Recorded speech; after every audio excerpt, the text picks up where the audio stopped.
Qui n'a jamais rêvé ici de devenir riche? Et attention, je parle pas de richesse spirituelle, quand bien même c'est super important. Je parle bel et bien d'avoir des thunes par millions. Tu vois. Quand bien même vous pouvez être le plus anti-matérialisme possible, on s'est déjà tous imaginé posséder et profiter d'une montagne d'argent. Que ce soit pour notre plaisir personnel ou pour le plaisir des gens qui nous tiennent à cœur. Par exemple, mais moi, qu'est-ce que j'aimerais payer à mon père la voiture de ses rêves, tu vois? La quantité de sérotonine que ça me procurerait, c'est juste inimaginable. Eh bien, mesdames et messieurs, vous êtes bien tombés, parce qu'avec cette vidéo, on va voir comment devenir millionnaire grâce aux mathématiques. C'est parti.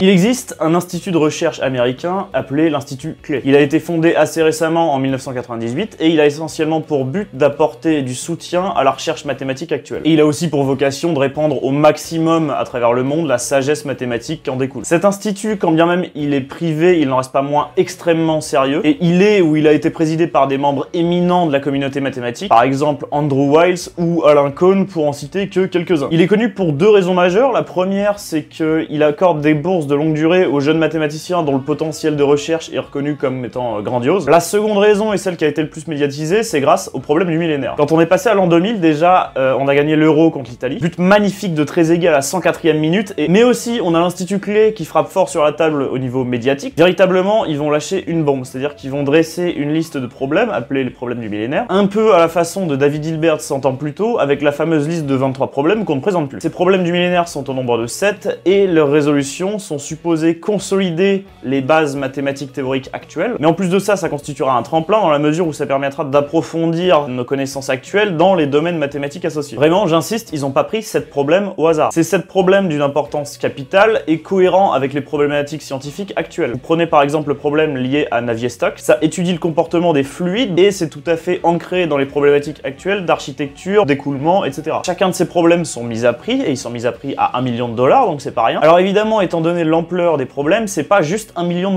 C'est plusieurs millions de dollars, un prestige incommensurable, des établissements à ton nom, etc. Vous avez la renommée qui va avec et vous êtes tranquille financièrement jusqu'à la fin de votre vie, vraiment. Évidemment, là où la vidéo est putaclic, c'est que devenir riche de cette façon est probablement la façon la plus difficile de devenir riche. Tu prends une pute à la gare, tu prends moi qui fais la manche, tu prends même moi qui fais la pute à la gare, ben on aura plus de chances de devenir riche que toi qui tente ces problèmes, histoire de te donner une idée de la difficulté. J'insiste, c'est vraiment réservé à une élite, la crème de la crème des mathématiciens. C'est à des années-lumière d'un problème de baignoire qui fuit ou de train qui se rencontre à une heure donnée. Si aujourd'hui il y a des problèmes qui sont quasiment bicentenaires, c'est non seulement que beaucoup de mathématiciens sont cassés les dents dessus, et potentiellement qu'on n'a pas les outils nécessaires pour les résoudre actuellement. Parmi ces problèmes, un seul a été résolu pour le moment, par Grigory Perelman en 2003. Perelman, c'est un personnage assez atypique. Il vit complètement reclus avec sa mère dans une barre d'immeuble à Saint-Pétersbourg. Donc vraiment, on est dans une banlieue qui est pas si bien famée que ça. Cheveux broussailleux, ongles longs, un ermite total. C'est pourtant lui qui va résoudre la conjecture de Poincaré. Cette résolution, c'est comme gravir l'Everest en géométrie algébrique. C'est véritablement l'apogée des classifications des 3 variétés. On lui a du coup décerné le $1 million,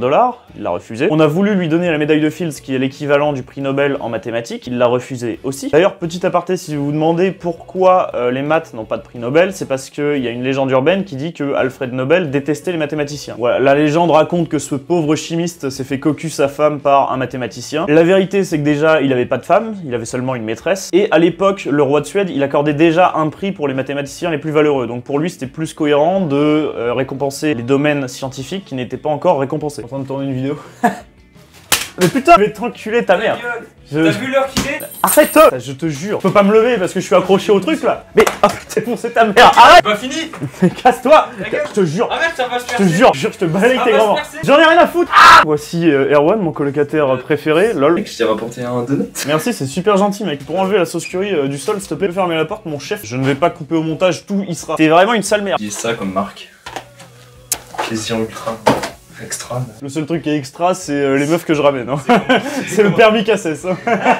Ah putain, tu peux fermer la porte ou pas? Donc non, en réalité, il a jamais eu le seum. En revanche, John Fields, celui qui a créé la fameuse médaille, il soutenait quand même que Nobel détestait les mathématiciens, notamment Gösta Mittag-Leffler, qui s'était présupposément tapé la maîtresse de Nobel. Donc voilà, le mystère restera plus ou moins entier, même si j'ai quand même ma petite idée sur ce qui s'est passé. Sincèrement, vous pouvez pas vous rendre compte de la difficulté de la solution apportée par Perelman au niveau de la conjecture de Poincaré. Les idées qui ont été mises en place, comme le flot de Ricci par exemple, c'est des idées si profondes que les gens qui comprennent pleinement ce truc-là, on peut les mettre dans la pièce, hein, y a pas de problème. Et ma chance, chambre fait seulement 7 mètres carrés. Comprendre toute l'essence et l'intérêt de ce genre d'outils, c'est vraiment le travail d'une vie, faut le savoir. Il y a que les spécialistes éminents de la communauté mathématique qui peuvent en saisir tout le sens. Si vous voulez plus de détails, il y a plusieurs vidéos captivantes sur le sujet, évidemment. C'est évidemment pas le sujet principal de la vidéo aujourd'hui, mais sachez que c'est quand même un sujet très captivant qui mérite toute votre attention. Mais alors du coup, les 6 autres problèmes demeurent non résolus. C'est quand même assez triste, tu vas me dire, mais pour autant, ça va pas nous empêcher d'en parler. J'aimerais notamment parler d'un problème en particulier, mesdames et messieurs, l'hypothèse de Riemann. Les cultivés de la chaîne la connaissent, et Dieu sait qu'il y en a beaucoup. En revanche, il y a encore trop de gens qui ne connaissent pas l'existence de cette hypothèse, et il est de mon devoir de vous transmettre ce que je sais là-dessus, parce que c'est véritablement passionnant. Avec évidemment tous les traits vulgarisateurs autour, parce que ça reste un problème vieux de 200 ans, et je n'aurai aucune prétention à même effleurer une solution de ce problème. Donc voilà, je pense que tout le monde se rappelle, mais depuis que vous êtes au collège, vous résolvez des équations. Je présume que tout le monde se rappelle des fameux 3x plus 4 égale 0, par exemple. Résoudre ce genre d'équation, ça s'appelle trouver le ou les zéros d'une fonction f, et ça porte bien son nom, vous le voyez bien. Ici, notre fonction f, c'est la fonction affine qui associe à x la valeur 3x plus 4, et à travers cette équation, on souhaite trouver quand est-ce que la fonction s'annule, quand est-ce qu'elle vaut 0. Évidemment, c'est pas bien compliqué, la réponse se trouve en 5 secondes, la main dans le slip. Ensuite, vous avez continué au lycée, et vous vous êtes rendu compte en spé-maths que trouver le ou les zéros d'une fonction, c'est parfois crucial. Par exemple, vous pouvez faire des tableaux de signes, mais vous pouvez aussi trouver les zéros de la dérivée de la fonction, et ensuite, évidemment, vous en déduisez les points extrémaux locaux, parce que, évidemment, c'est là où la tangente est horizontale, donc c'est forcément un maximum ou un minimum local. Vous allez ensuite en cours de physique, et vous vous rendez compte que certains problèmes, notamment des problèmes de mécanique, peuvent être amenés à trouver les zéros d'une fonction. Et par extension, pour ceux qui sont plus avancés au lycée, on peut penser aux résolutions d'équations différentielles homogènes. Et bah du coup, l'hypothèse de Riemann, c'est pareil. On vous donne une fonction, et on veut savoir quand est-ce qu'elle s'annule. Si en apparence, la question paraît tranquille, attendez de voir la fonction. Mesdames et messieurs, roulement de tambour, voici la fonction zeta. Elle a été introduite par Bernard Riemann il y a un peu plus de 150 ans. Ok, on va prendre les choses dans l'ordre, déjà expliquer c'est quoi cette merde, puis en quoi savoir où la fonction s'annule est susceptible de révolutionner la théorie des nombres. Alors on va changer de scène, hop, nouvelle scène, attention sous vos yeux ébahis, ça pue la merde, on se croirait sur Twitch. Alors déjà, ce gros symbole, c'est ce qu'on appelle un sigma majuscule, aussi appelé signe somme. Donc traduisons tout ça, ça veut dire que je fais la somme de n allant de 1 à plus l'infini, des inverses de n à la puissance s. Ok, du coup je change l'écriture, c'est un peu moins rigoureux, mais c'est un petit peu plus lisible. Ensuite on va regarder sur R quelques valeurs de la fonction de zeta, parce que ça serait intéressant de voir quelle valeur elle peut prendre en fait. Zeta de 1, c'est la somme de l'inverse des entiers. On appelle ça la série harmonique, et ça diverge complètement vers l'infini. On peut le voir géométriquement en remplissant des demi-cercles. Le meilleur moyen de le voir, c'est par une minoration classique. On minore et on fait des paquets de 2 puissance n nombres, et au final, on somme un demi une infinité de fois. Et du coup, c'est plus grand qu'un truc infini, donc c'est infini, et on dit que ça diverge. Zeta de 2, c'est un problème très intéressant qui s'appelle le problème de Bâle. On somme l'inverse des carrés, et pour les plus cultivés d'entre vous, ça vaut pi carré sur 6. On y consacrera du temps dans une future vidéo qui donnera plus de détails sur les valeurs de la fonction de zeta qui sont assez caractéristiques, parce que c'est assez stupéfiant, et vous en conviendrez, qu'il y a un pi qui apparaisse et qui en plus soit au carré. Je veux dire, à quel endroit vous voyez un cercle ici. Donc déjà, on arrive à lier des choses très jolies. Zeta de 0, on somme seulement des 1, ça vaut évidemment l'infini, ça diverge complètement. Zeta de moins 1, c'est la somme des entiers naturels. Donc ça vaut évidemment l'infini, et non pas moins 1/12e, bande d'hérétiques, parce que je sais qu'il y a des petits malins en commentaire qui vont me dire « Non mais Axel,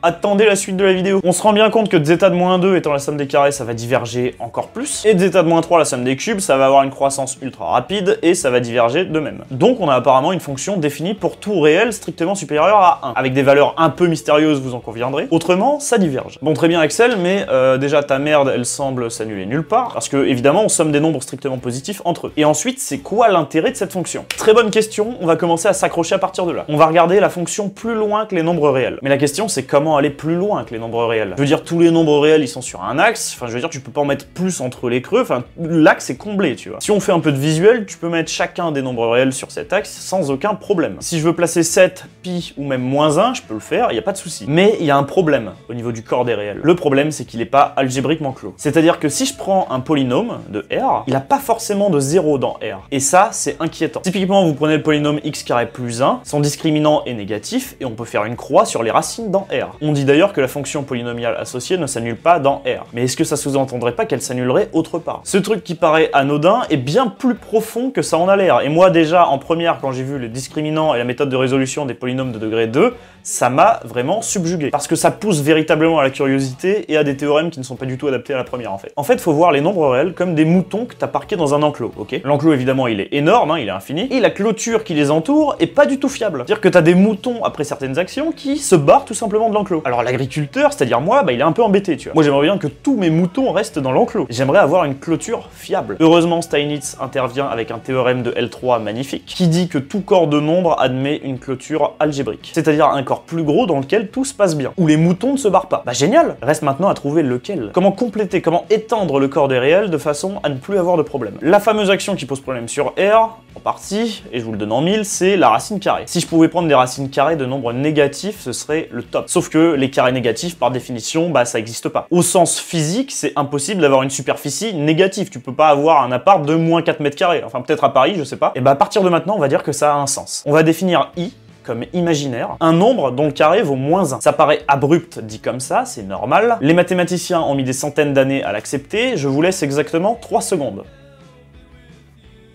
C'est bon? Donc ce i en particulier, c'est un 0 du polynôme dont on a parlé tout à l'heure, c'est-à-dire x carré plus 1. Et plus généralement, ça a l'air de résoudre nos problèmes de clôture et de moutons qui se barrent, donc c'est parfait. Sauf que pour rappel, i, il est pas dans R, puisqu'il est pas réel, il est imaginaire. Donc on peut pas le placer sur la droite des réels. Et où est-ce qu'on va le placer du coup? On a apparemment une partie réelle et une partie imaginaire. Les réels occupent les abscisses. Alors pourquoi ne pas tenter de faire occuper les imaginaires sur l'axe des ordonnées? Donc au total, on se retrouve non plus avec une droite, mais avec un plan. Un plan dans lequel on repère les nombres un petit peu à la façon de coordonnées, avec l'abscisse étant la partie réelle et l'ordonnée étant la partie imaginaire. Et Carl Friedrich Gauss va baptiser ce plan le plan complexe. Les nombres qui vont appartenir à ce plan vont être nommés nombres complexes, tout naturellement, et s'écriront au final de la façon suivante. On notera z égale x plus iy, avec x la partie réelle et y la partie imaginaire. Et au final, on se retrouve avec un corps de nombre appelé C, qui est tout à fait charmant et qui est algébriquement clos, qui est la clôture algébrique de R. Et ça, c'est quelque chose qui est splendide, cette construction, et ça a vraiment un sens géométrique. Mais bon, je vais pas rentrer dans les détails, mais ça passe par ce qu'on appelle des rotations et l'écriture exponentielle, et c'est très très joli. Et je vous conseille évidemment au maximum d'approfondir les nombres complexes, parce que c'est vraiment un sujet intéressant qui est utile dans la vie de tous les jours. Je pense par exemple dans le domaine de l'électricité. Et en géométrie, assez classiquement, ça simplifie pas mal de problèmes. Évidemment, ici, je suppose que tout se passe bien, mais évidemment, chez vous, vous allez vérifier que C est un corps, qu'il est algébriquement clos, que C est la clôture algébrique de R, etc. Revenons à nos moutons.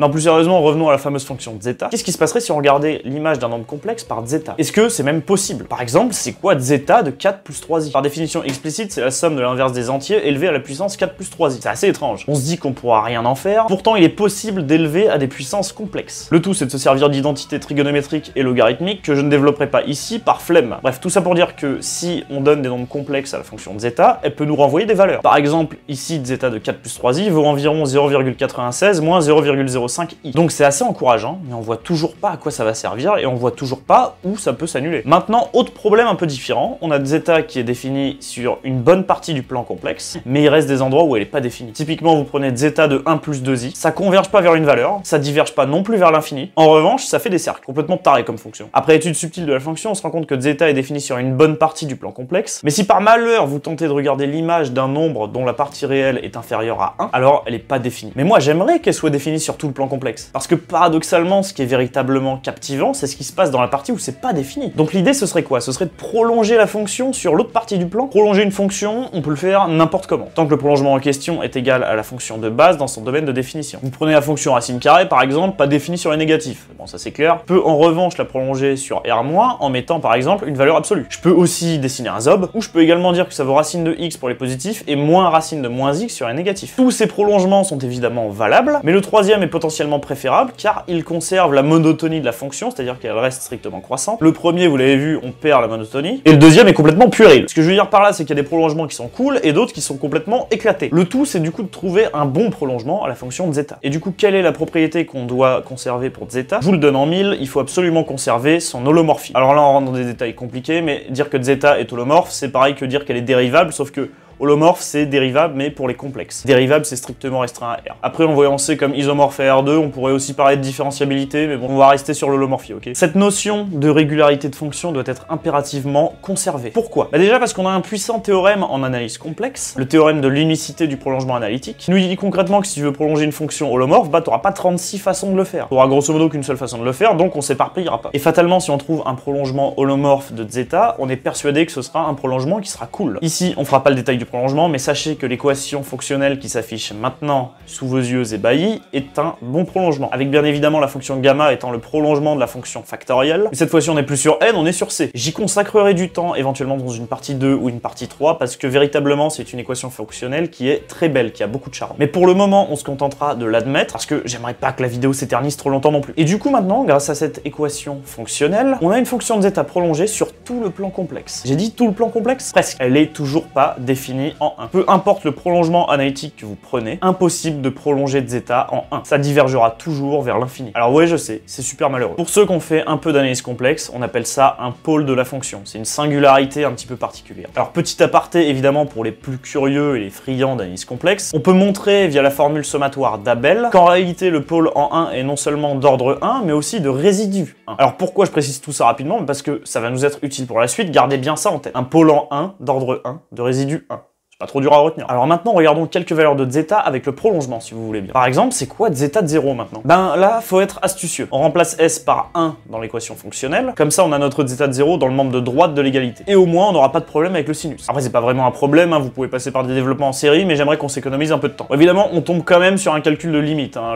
La vie est belle, mais pas trop. Alors comment on s'en sort? On se rappelle, 1 est un pôle d'ordre 1 et de résidu 1. Ça veut dire que la limite quand s tend vers 1 de s-1 de zeta de s vaut 1. Je multiplie du coup par 1 - s de chaque côté. Pourquoi 1 - s et pas s-1? Bah parce que j'aimerais bien rentrer le 1 - s dans la fonction gamma.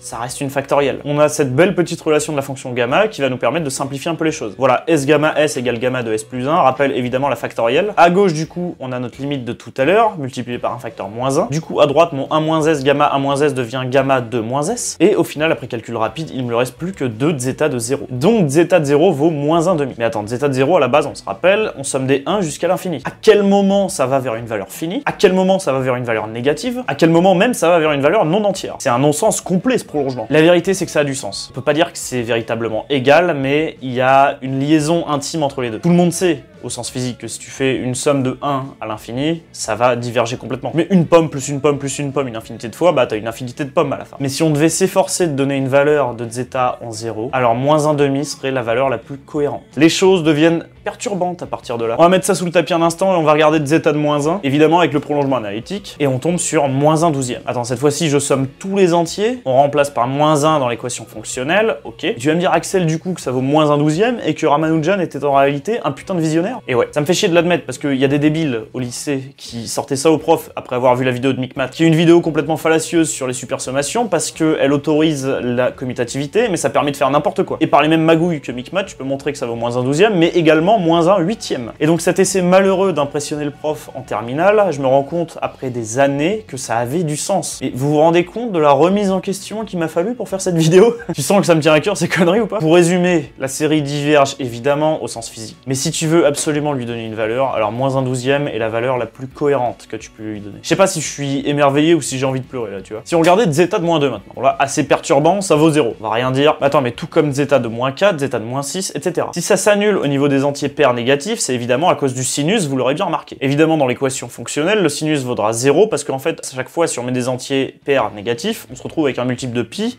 et sinus de kpi, pour tout k, ça vaut évidemment 0. Putain, incroyable! On a enfin trouvé une infinité de 0 de la fonction de zeta. Problème résolu, bah attends, mais donnez-moi le $1 000 000 en fait. Bien évidemment, vu que c'est ceux qu'on a trouvé en premier et qui sont pas si difficiles que ça à trouver, on appelle ça les zéros triviaux de zeta. Mais vu le nom, ça sous-entend qu'il existe d'autres zéros de la fonction de zeta. Les zéros non triviaux. Merde, mais ils sont où alors? Mais qu'est-ce que j'ai manqué finalement ici? Est-ce qu'il y en a au moins, tu vois? Parce qu'on pourrait se poser la question. Je dézoome notre belle fonction zébrée qu'on avait au départ. Attention maintenant, concentrez-vous sur les endroits où on a du noir sur la fonction. Alors effectivement, vous l'avez remarqué, mais le long de l'axe des abscisses, à intervalles réguliers, on a des points noirs. C'est les zéros triviaux qu'on a trouvés tout à l'heure. Ils sont bien en -2, -4, -6. Mais si on regarde d'un peu plus près, qu'est-ce que c'est que ces trucs-là? Il y a des zéros situés dans une espèce de bande verticale entre 0 et 1. C'est bizarre quand même. On va regarder en 3D le module de la fonction. Pourquoi le module de zeta? Bah évidemment parce que si le module est nul, évidemment la fonction s'annule en ce point. Et ça, c'est étant donné la définition du module. Le module ici, il est symbolisé par de la couleur pour mieux comprendre. En gros, plus c'est rouge, plus la valeur est grande, et plus c'est bleu, plus on s'approche de 0. On a notre fameux pôle en 1 qui constitue l'érection du graphe. Cette expression, elle va rester dans les annales. Et je vous ai dit que c'était érotique, hein, dès le début. Et on a des trous, apparemment, dans la bande dont on a parlé. Regardons dessus rapidement. On retrouve effectivement le graphe un peu artistique de tout à l'heure, et on constate qu'on a bien des zéros dans cette bande qui sont répartis de façon un peu chaotique. Ok, maintenant je vous affiche à l'écran les 10 premiers zéros de la fonction de zeta de Riemann. Est-ce que vous remarquez quelque chose? Ouais,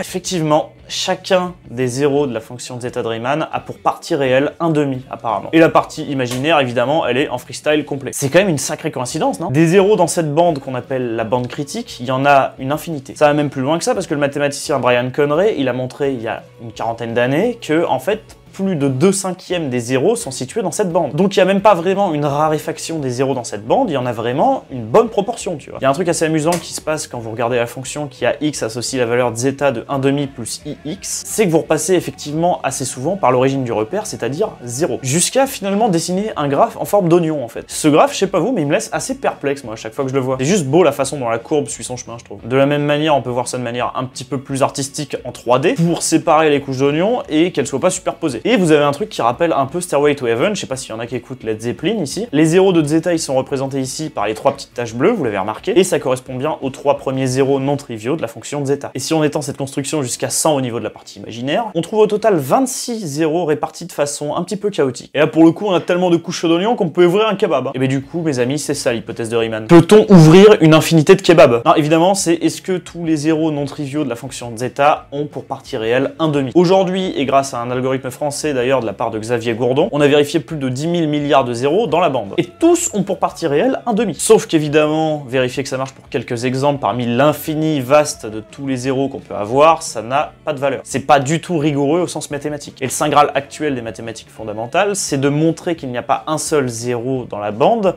qui a pour partie réelle un truc différent de 1/2. Pas un seul! Potentiellement un jour il y a quelqu'un qui va tracer le graphe à un endroit pas possible, et il va trouver des zéros qui ne sont pas de partie réelle 1/2. C'est-à-dire qu'il va trouver le contre-exemple qui va lui apporter la renommée, les millions de dollars, les meufs, la coke, les putes, tout ce que tu veux. Évidemment c'est peu probable, les spécialistes du domaine s'accordent à dire quand même que c'est pas possible autrement. Ça invaliderait beaucoup trop de trucs et il y a des théories qui seraient assassinées. Théories qui ont pourtant leur cohérence. Mais on oublie un truc dans tout ça. On est en train de se perdre mes amis. En quoi c'est important de savoir où est-ce que ça s'annule? On s'en fout, non? Non, non, non. Le plus spectaculaire arrive. Leonhard Euler, qu'on ne présente plus, va rentrer dans le game. Il va montrer qu'il y a un lien entre la fonction zeta et, tenez-vous bien, les nombres premiers. Les nombres premiers, pour rappel, c'est des nombres entiers qui ne sont divisibles que par 1 et par eux-mêmes. Donc ils ont que 2 diviseurs distincts. Exemple, 7 et 11 sont premiers, mais pas 15. Concrètement, c'est juste la base de construction, le ciment des nombres entiers. En découle de ça d'ailleurs le théorème fondamental de l'arithmétique, et plus généralement la théorie des nombres qui a su fasciner les gens depuis des milliers d'années. C'est des nombres qu'on étudie vraiment depuis des millénaires, et qui malgré tout recèlent mais tellement de mystères encore. Il y a tellement de conjectures encore non résolues sur les nombres premiers. Genre vous prenez la conjecture des nombres premiers jumeaux, la conjecture de Goldbach, la conjecture des nombres premiers sexy, c'est même pas une blague. Et autant vous dire que c'est des nombres d'une importance capitale, vous pouvez même pas imaginer. Sans eux, il y aurait pas de cryptographie par exemple, et tu pourrais pas acheter tes trucs de merde sur internet genre des faux Balenciaga sans te faire voler l'intégralité de tes données bancaires. Parce que les algorithmes de cryptage sont basés exclusivement sur les nombres premiers. Et je vous parle même pas de toutes les théories sur l'arithmétique qui sont fondées là-dessus et qui s'effondreraient. T'es gentil Axel, mais quel est le lien avec zeta en fait? Genre, ça n'a pas de sens. Quel est le lien entre une fonction et le ciment des nombres entiers? Mais visualisons ça. Je vais poser S un complexe.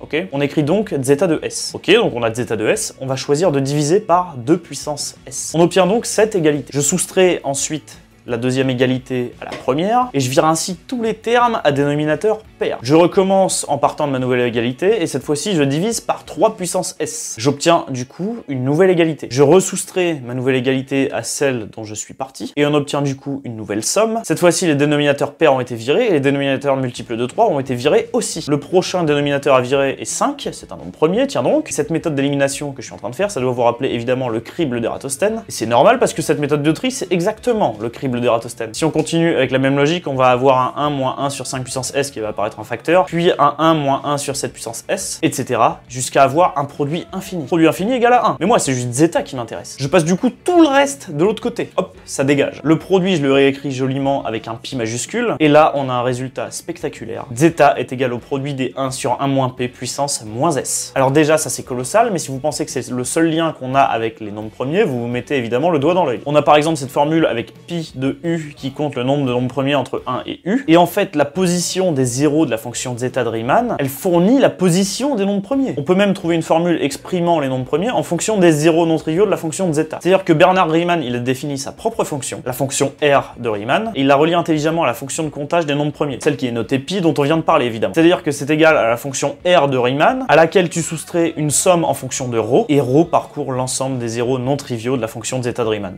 Si après ça, vous n'êtes pas sur le cul, que là, on vient de construire un pont, un lien profond entre arithmétique et analyse complexe. C'est-à-dire deux domaines de maths qui, normalement, n'auraient pas dû se rejoindre. Ils sont complètement dissociés. Est-ce que vous vous rendez compte de la révolution que c'est? Pour conclure à propos de tout ça, je dirais que l'hypothèse de Riemann, c'est un problème d'une difficulté ahurissante, mais qui fascine les mathématiciens depuis déjà 2 centenaires. Je connais pas un amoureux des maths qui se dit pas « Ah, attends, la fonction de zeta, c'est quand même un truc qui me met le barreau comme ça, tu vois ». La confirmation de cette hypothèse nous en dirait beaucoup sur la répartition chaotique des nombres premiers, qui soulève encore beaucoup trop de mystères à l'heure actuelle. Ça permettrait d'affiner des tas de résultats asymptotiques concernant la répartition des nombres premiers, et sa résolution entraînerait la preuve d'une centaine de corollaires non résolus à l'heure actuelle, qui ont présupposé que si l'hypothèse de Riemann était vraie, alors le résultat était vrai. Ça prouverait également la cohérence de tout un tas d'algorithmes, et donc fatalement une consolidation de pas mal de fondements de la théorie des nombres. Et éventuellement, la preuve pourrait nous fournir des outils puissants et percutants concernant la théorie des nombres. Des outils complètement inédits comme le flot de Ricci en géométrie algébrique, qui nous permettraient d'attaquer potentiellement d'autres problèmes. En revanche, si l'hypothèse de Riemann était fausse, là ce serait un petit peu plus palpitant. Parce que déjà, il y a une centaine de théorèmes qui s'évaporeraient là, comme ça. Et ça impliquerait que le comportement des nombres premiers recèlerait encore plus de mystères que prévu, et serait encore plus chaotique que ce qu'on pourrait penser. Les patterns aléatoires, mais pas trop, autour des nombres premiers sont encore un gros mystère. Et il est malheureux qu'après des millénaires, on n'ait toujours pas une formule qui génère des nombres premiers à l'infini, et qui puisse être implémentée évidemment sans provoquer un trou dans l'espace-temps. Il y a bien quelques formules génératrices sur Wikipédia, mais elles sont basées sur le théorème de Wilson ou d'autres trucs, et du coup ça donne des algorithmes à complexité factorielle,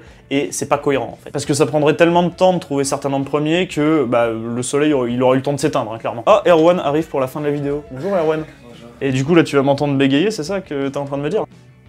Non mais nique ta mère par contre, c'est pas possible. On espère bien entendu que Simon Plouffe et ses conjectures sur les nombres premiers vont continuer d'être prometteuses, parce que c'est des formules qui ressemblent à la formule de Mills et elles sont très pertinentes. On espère que Terence Tao va avoir une illumination vis-à-vis de l'hypothèse de Riemann, et on espère bien évidemment que cette vidéo vous a plu tout simplement. Ça m'a fait plaisir de faire un peu de vulgarisation autour de l'hypothèse de Riemann, c'est un sujet qui est vraiment palpitant quand on s'y intéresse un petit peu, et je vous encourage vivement à l'approfondir si vous débordez de curiosité comme moi. Là on atteint mes limites sur le sujet, parce qu'évidemment moi je reste un gueux sur la communauté mathématique, il y en a qui sont vraiment des génies qui vous expliqueront ça mieux que moi. Donc voilà, volez de vos propres ailes et n'hésitez pas à être curieux. En attendant, sachez que je vous aime fort, portez-vous bien et à bientôt pour une prochaine vidéo. Salut tout le monde. Erwan, ça va mal finir, hein.